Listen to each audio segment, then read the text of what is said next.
राधे राधे दोस्तों, कैसे आप लोग। आज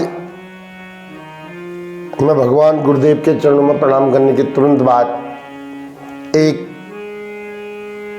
अध्ययन द्वारा एक ऐसी बात बताने जा रहा हूं जो आपको सबको पता है, पर ये बात हमारे ये कहाँ लिखा हुआ है, क्यों होता है ऐसा, शायद ही किसी को पता ना हो। तो मेरा काम है पढ़ाई कर दी तो बता देता हूँ। अब जिसको अच्छा न लगे वो मत सुनना, जिसको लगे तो सुन लेना, कर लेना, करोगे तो फायदा मिलेगा। पूजा पद्धति हमारी सनातन की क्या है। सबसे पहले हम स्नान करके तिलक करते हैं। ये तिलक भी पुराणों में लिखा हुआ है। तिलक करने से इंसान शुद्ध प्रवृत्ति का होकर भगवान के द्वार जाने के लिए तैयार हो जाता है। उसके बाद हम उपवास करते हैं। उपवास भी लिखा हुआ है, देवी भागवत में भी लिखा हुआ है, विष्णु पुराण में भी लिखा हुआ है। व्रत खाली पेट।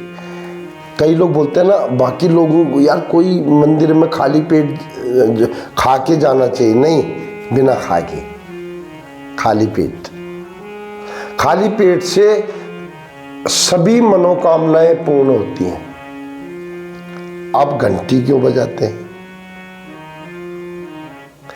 घंटी बजाने से एक तो कंसंट्रेशन बनती है,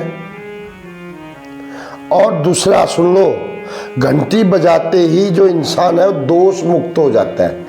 जैसे कई दोष होते हैं ना, रास्ते में किसी को पाँव लग जाता है, किसी को कोई गंदी चीज़ हाथ में आ जाती है, या किसी को गाली दिया जाता है, किसी को मतलब गुस्सा हो जाता है, तो आदमी दोष में आ जाता है। तो घंटी बजाते ही वो दोष मुक्त हो जाता है। ऐसा शिव पुराण, देवी भागवत पुराण, विष्णु पुराण में जब ये चीज़ें सब लिखी हैं, और हमारे पूज्य गुरुदेव ने ये एक जगह इसको लिखा हुआ है, तो मैंने पढ़ा, मैंने कहा बता देता हूँ।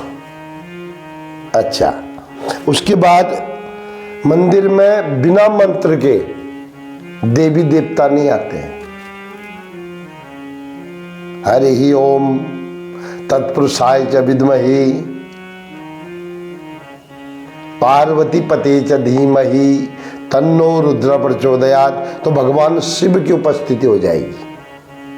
तो मंत्र या तो पंडित जी से करवाना चाहिए, या तो खुद आने चाहिए, तब फायदा मिलेगा, तब पूजा से शांति मिलेगी। हो गया यहाँ तक। अब इसके बाद आरती होती है। आरती में उस देवता का जिसकी पूजा के लिए गए हैं, उस भगवान का आप आरती उतारते हैं कि आपकी भलाई लो, बलिहारी लो आपकी। अच्छा, एक होता है हवन। हवन क्यों किया जाता है, क्या कारण हो सकता है? पुराणों में लिखा हुआ है, अपनी मर्जी नहीं है। देवी भागवत में देख लेना आप, शिव पुराण, विष्णु पुराण, देवी भागवत, तीनों में पढ़ लेना। हवन से पहला काम, जैसे आप हवन करोगे तो आपका घर शुद्ध हो जाएगा।